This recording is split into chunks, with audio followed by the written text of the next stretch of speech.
Exactly. So how? And I feel like you kind of answered it, but just deep dive into it a little bit more. Like, how are you getting? Because I'm going to these things again as a kid, right, and I'm seeing these rooms packed. Mm-hmm.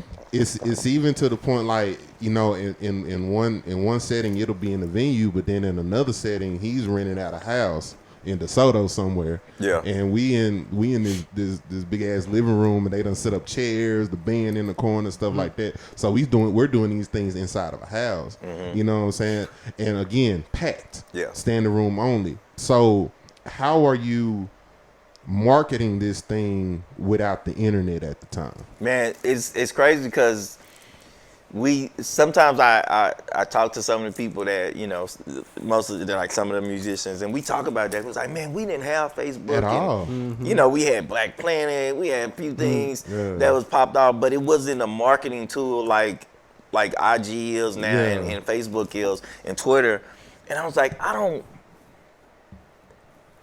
and we was good. We were just good. Did y'all go to? Because I remember, I want to say before social media. You remember when people used to go to other like bars and places, and they used to put flyers and stuff on people's cars. You know what? Like we didn't do that. Yeah, I didn't do that. We didn't do that. And that's the other thing. It just word of mouth, basically. It was word of mouth. And then it became reputation, and people started used to talk about it. And so then next thing you know, we got people showing up, and my thing was to entertain the people that was there so they can go and tell somebody else. And next thing you know, if 2 girls showed up and they watched the show, next time we saw them, they had all their friends with them. Yeah.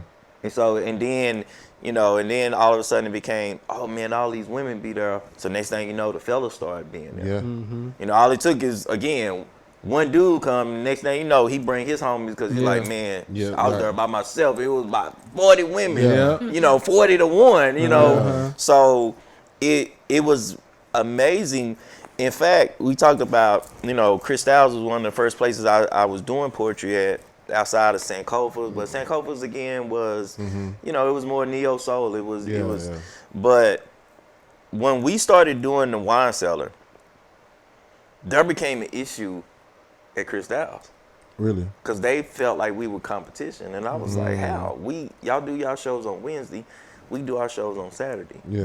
Y'all have an open mic. I actually have a show where we're featuring poets. So you just don't show up and get on the mic at my show. Yeah. Oh, okay. Yeah, it's not because it wasn't an open. It was more of an invitation. Invitation. It was. I had featured people who were scheduled to perform, and then if I knew you and I knew you were good, because at open mics, you don't know who's gonna perform. Exactly. You don't know if they good. You don't know. You know. So you might have to sit through. Right. Some BS. Some bullshit. Yeah. But at the wine cellar, what I was trying to do was promise that you were gonna be entertained. Yeah.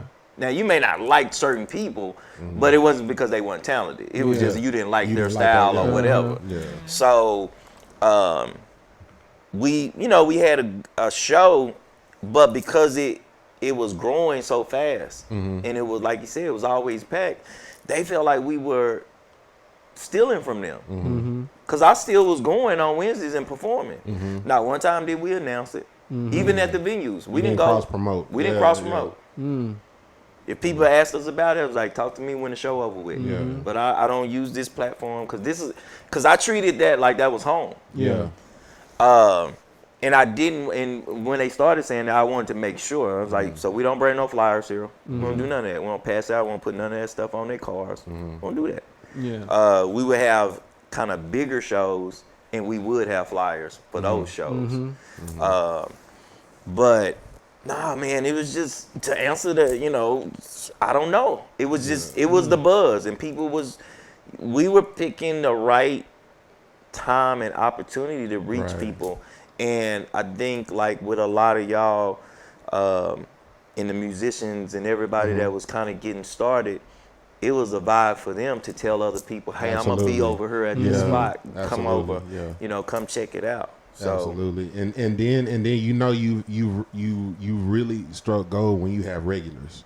Yeah. So now you have these exact same people coming every week. Yeah. You know what I'm saying? You have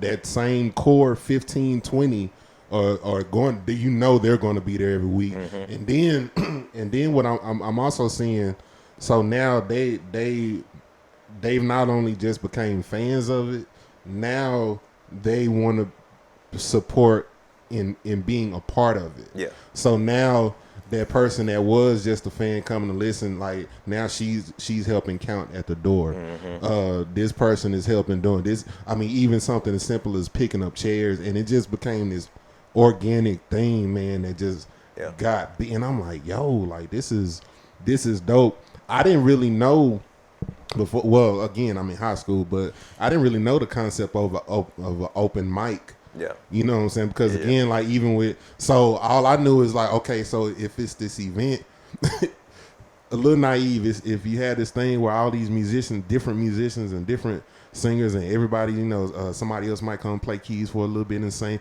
or all these different singers. So that means everybody that get on the mic should be good. Right. Because everybody on the mic was good. Yeah. You know what I'm saying? And then I remember going to my first open mic. I'm like, nah, this ain't. That ain't the same. Yeah. No, this ain't it. And I think when you said how did you get in the mix with so many other, you know, the talent and a lot of the people that today are the movers and the shakers. Absolutely. Like how did you at some point you was Ty was here and it was anybody who performed at the wine cellar had to pass a test to say if I thought, you know, if you were good. No, like you said, it wasn't like randoms was getting on the mic. And the test was me. Yeah. Like it didn't matter what everybody said, oh, they were good. Are they good? Yeah. Okay, let me be the decision. Because I felt like as the person over the entire show, it was gonna come back on me. I couldn't say, well, Jay told me they were good and they won. So that's why even when they brought y'all, I was just like, who these little niggas? They supposed to be some boys and men type of thing. I was like, all right, because you know, the minute they crack, because I would do that. I would stop it, hey, that's good, y'all. I'll give him a hand. And it was weird though, because even in those type situations, he still found a way to like make it funny. Yeah, you know what I'm saying. It wasn't just a downer. Like it was. He still found. Now it didn't happen to us. Yeah, but he found a way to like gently be like, oh, okay, let's sit your ass down. So don't do that shit. Don't do that again, y'all. Yeah, that was our intermission. Y'all didn't even know it. Like you know, but it was.